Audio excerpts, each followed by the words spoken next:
Welcome to MedMen. This is Andy. And that is Pim.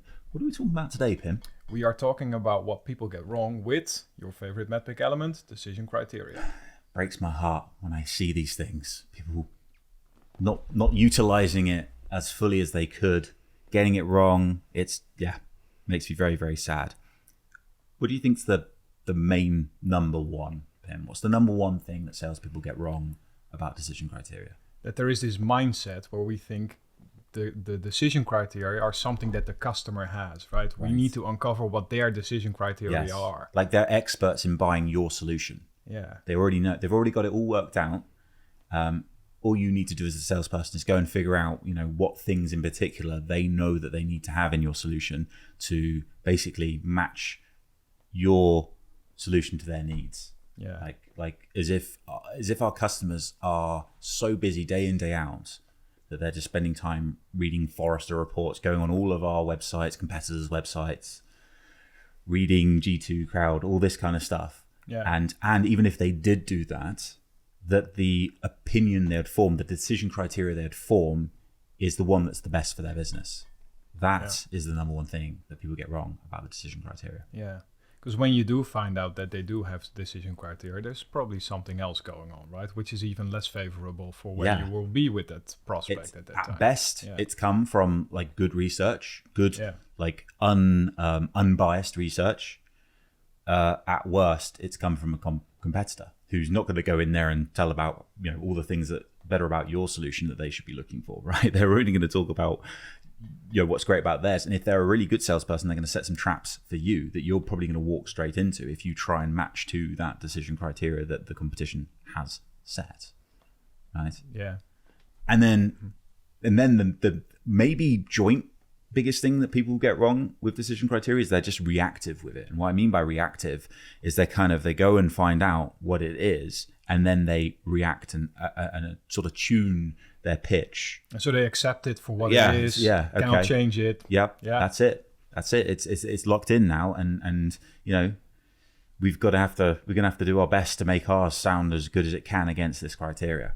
When like we just said, even if the customer has a very, very clear from their side decision criteria, like we said, it's unlikely that it's going to be good for you. At best, it's going to be agnostic, sort of neutral.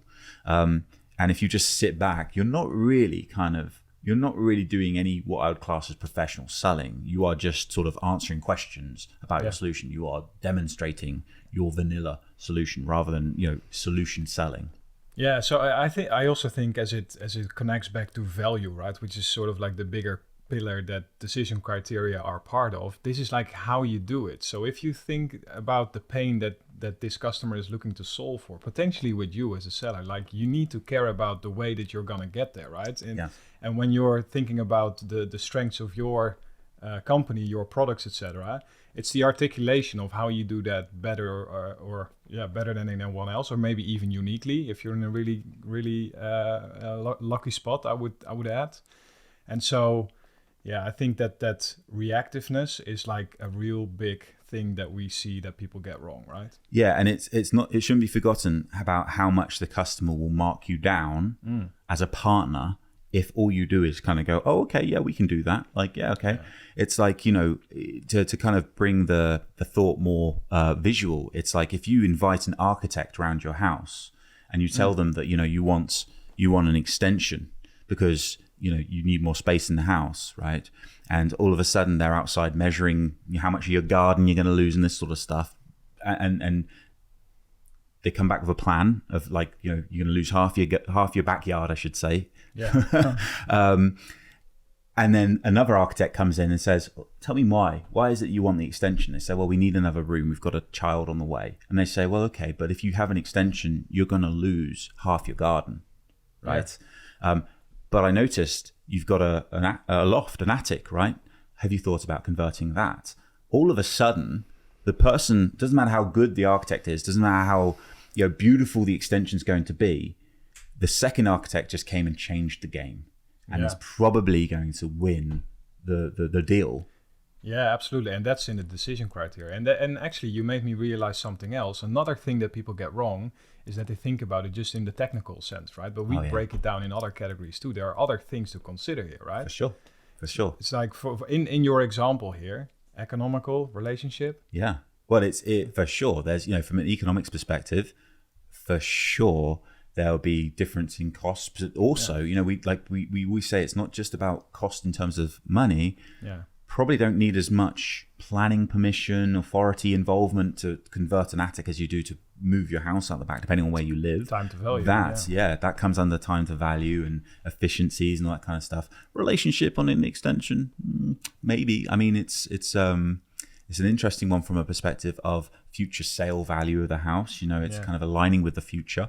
Might be under relationship if the house, even though it's got an extra couple of bedrooms, might not be that appealing anymore because it doesn't have we're going way too far into this analogy, but let's summarize. Like I'm thinking like, oh, you probably have like a project going on and we'll have like architects cold calling you now, and it's like, oh no, hello. It's like, let's summarize. So what is it? People assume that customers either have one, or if they do have one, that it's well thought out. Being reactive about it. It just lining yourself up and just hearing what the customer's got to say, rather than influencing, taking control, thought leading, all those good things. Yeah, so that's the assumption that it's well thought out, basically, right? Yeah. What else? There is one actually I thought of, is that people assume, like they go in, they do the world's greatest job of influencing, thought leadership, and they're like, wow, look at this decision criteria that I've got confirmation from my customer and we have consensus. Look, I'm going to hang it, put it on the wall, I'm going to tell everyone about it. And they assume it's not going to change. They assume that the salesperson that goes in after them or comes in late is not going to, make the customer think about things differently. It's like, hey, I'm bringing the analogy back. I'm sorry, Pim, but it's like, hey, you know what?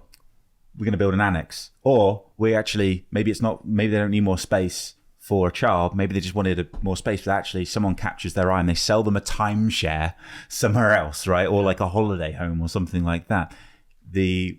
As long as you're attaching back to the business needs, the decision criteria is so far away from that it could change radically. And that's why, salespeople today, they can have 5 deals, and in each of those deals they could have 5, 10, 15 different competitors. They won't see necessarily the same competition in the same deal, even if they're selling their same solution.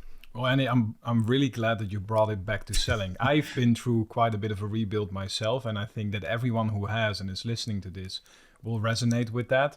But yeah, it makes a lot of sense in the context of professional selling. Yeah. Well, cheers to MEDDIC Towers. Cheers, Andy.